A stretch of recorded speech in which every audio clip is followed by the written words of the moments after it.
कि ये जो परलोक, जब दूसरा लोक यानी कि पूर्व पुनर्जन्म होने वाला जहाँ ये जीव जाएगा, हाँ। उस तक जाने के लिए कर्म जो है हमने किए हुए हैं वो साथ जाएंगे, वो तय करेंगे। ये सब मंत्रों में आता है। क्रतो स्मर, ऐसी एक डॉक्टर साहब वो है, पुनर्जन्म जो ना कन्फर्म हो गया। हाँ, वो एक हमारे यहाँ ना एक चित्रगुप्त की कल्पना की है। हाँ। कि चित्रगुप्त है, यम के पास रहता है, वो सबकी वो खोल कर देखता है। मात्र कल्पना है या आपको लगता है? यदि पुराण देखे ना तो उसमें ठोस चीजें नजर आती हैं। नमस्कार, प्रेरणावाणी केंद्र से मैं जय भगवान सिंगला और हमारे साथ हैं आदरणीय अरुण प्राशर जी। प्राशर जी नमस्कार। नमस्कार, वंदन अभिनंदन। नमस्कार। प्राशर जी, कई चीज़ें ना इस ब्रह्मांड में बड़ी रुचिकर भी हैं, रहस्यमयी भी हैं। हाँ जी। और हम देखते भी हैं, सुनते भी हैं, फिर भी ना कई बार ये होता है कि इसके किसी विद्वान से क्लैरिफिकेशन या विस्तार से इस पर चर्चा की जाए। जैसे पुनर्जन्म की बात है। हाँ जी, हाँ जी। कुछ लोग मानते हैं, कुछ लोग नहीं मानते। हाँ, मतलब आज भी ये रहस्य बना हुआ है कि पुनर्जन्म होता है कि नहीं होता है। क्योंकि लोग वो कहते हैं कि भाई कोई ऊपर से वापस आया नहीं जाके, तो पुनर्जन्म की थ्योरी कहाँ से आई? पिछले जन्म का किसी को पता नहीं। और कुछ कहते नहीं, पुनर्जन्म के हिसाब से ये जन्म मिला है। तो इसके बारे में हमारे ईशोपनिषद में कुछ हाँ, है? ईशोपनिषद के बारे में में क्या कहते हैं? असल में ना कुछ डॉक्टर साहब, कुछ ऐसी चीजें हैं जो हर उपनिषद में मिलती हैं, जिसके प्रमाण थोड़े थोड़े छोटे छोटे सूत्र। इसलिए भारतीय संस्कृति के जीवन मूल्यों की जब बात की जाती है तो वो सब बातें वेदों में से, उपनिषदों में से, छोटे छोटे सूत्रों में से ऐसे निकाल कर और एक ऐसा चित्र खड़ा कर दिया विचारकों ने कि भारतीय लोगों की जो विचारधारा है वो ऐसी है कि भाई वो पुनर्जन्म मानते हैं, पूर्व जन्म मानते हैं, 4 आश्रम मानते हैं, और ये जो पुरुषार्थ मानते हैं। ये सब जो संस्कृति, भारतीय दर्शन की जो विशेषताएं हैं, उनमें ये गिनती इसीलिए आ जाती है क्योंकि उनका बार बार हमारे वेदों में, उपनिषदों में उल्लेख हुआ है, हर जगह चर्चा हुई है। और ये तो इसका तो उपनिषद का तो आपने बिल्कुल सही, ईशो उपनिषद में तो जो लास्ट का मंत्र है, क्रतो स्मर कृतं स्मर अग्ने नया सुपथा राय, ये कितना बड़ा सूत्र है कि जब प्रेत हो जाता है, मतलब जब चैतन्य निकल जाता है बॉडी में से, पुनर्जन्म नहीं होता उसके बीच का, उस समय में जब दाह संस्कार करने लगते हैं बॉडी का, हाँ। वो ऋषि बोलता है अग्ने नय सुपथा राय, के इसका जो जीव है, जब हम उसको अग्नि दे देंगे तो उस अग्नि में से एक रास्ता निकलेगा, सुपथा। वो उसके कर्मों के अनुसार उसको वो ऊपर लेकर जाएगा, उसके कर्मों के अनुसार, उसकी इच्छा के अनुसार, उसके सब कहते हैं ना, कर्मानुगो गच्छति जीव एकहा। एक सुभाषितकार ने याद आ गया मुझे, सुभाषितकार ने बहुत सुंदर एक श्लोक लिखा है,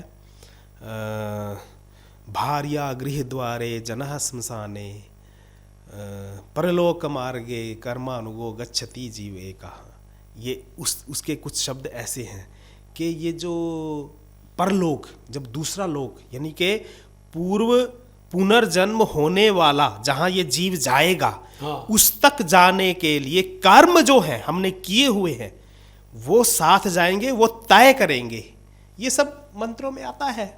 क्रतो स्मर, ऐसी एक डॉक्टर साहब वो है, पुनर्जन्म जो ना कन्फर्म हो गया। हाँ, वो एक हमारे यहाँ ना एक चित्रगुप्त की कल्पना की है। हाँ। कि चित्रगुप्त है, यम के पास रहता है, वो सबकी वो खोल कर देखता है। मात्र कल्पना है या आपको लगता है?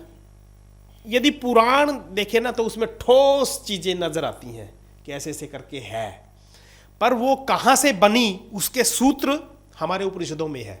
वो जो चित्रगुप्त है वो गुप्त चित्र है यहाँ पे, जो जिसको हम सूक्ष्म शरीर बोलते हैं, कारण शरीर। कारण शरीर का मतलब है जो हमने किया वो यहाँ रिकॉर्ड हो रहा है, वो हमें दिखता नहीं है, वो माइन्यूट है, वो अबस्ट्रैक्ट है, वो ठोस चीज नहीं है। उसको कौन देखेगा? उसको देवता देखेगा, हमें तो हम देख ही नहीं सकते, ये हमारे पास वो चक्षु है ही नहीं। तो जो देखेगा, जब निर्णय होगा उसका, तब क्रतो स्मर कृतं स्मर, जो जो उसने किया है उनको याद करके उसका अगला लिख देगा। ये बात है। तो इस मंत्र में ना 18वां मंत्र है ये। ईशा, यहाँ से शुरू करते हैं। ईशो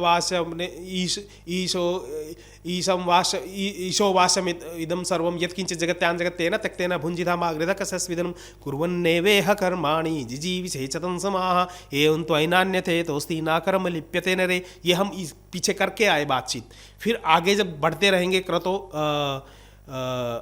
विद्ययामृतमश्नुते अविद्ययामृतमश्नुते हिरण्मयेन पात्रेण सत्यश्चापिहितं मुखम। बातचीत तो बहुत हो सकती है, पर मैं इसको समेटना चाहूँगा कि लास्ट में जब उसके ऊपर बातचीत कर रहे थे हम, कि जब शरीर चिता के ऊपर रख दिया तो मंत्र बोलता है कि अब इस भस्मांतं शरीरम, इसका जो बॉडी है, जो प्रेत है, जो शरीर है, वो तो राख बन जाएगी। पंच महाभूतों में सब कुछ मिल गया, परंतु एक तत्व है जिसकी यात्रा शुरू होती है फिर, और वो यात्रा कहाँ जाएगी?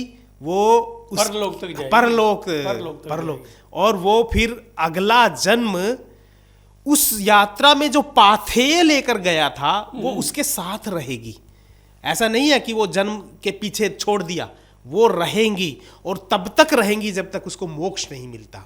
हाँ, फिर उसमें से 3 विभाग बनते रहेंगे, घूमता रहेगा। हाँ, घूमता रहेगा।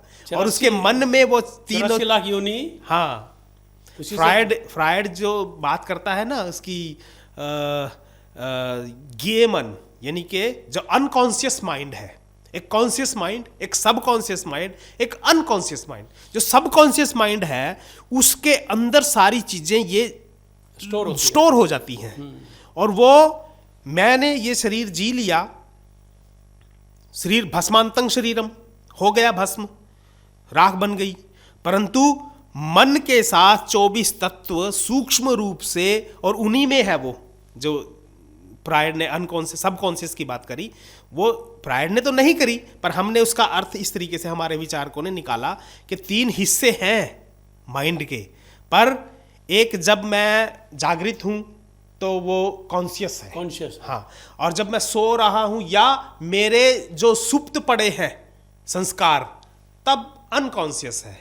और सबकॉन्शियस ऐसा है जो निकलते रहते हैं, मुझे कहीं से कहीं पहुंचा देते हैं, प्रेरित करते हैं, बात चली तो उसमें से फिर पीछे से आ गया कंप्यूटर में टिक टिक किया, पीछे डाटा निकला और उसमें फिर उसके अनुसार व्यवहार चला फिर उसका। That is subconscious mind. तो अनकॉन्शियस की तो निकलती नहीं, हाँ, वो तो सीधी ऊपर जाएगी लास्ट में परलोक। बस ये बात है।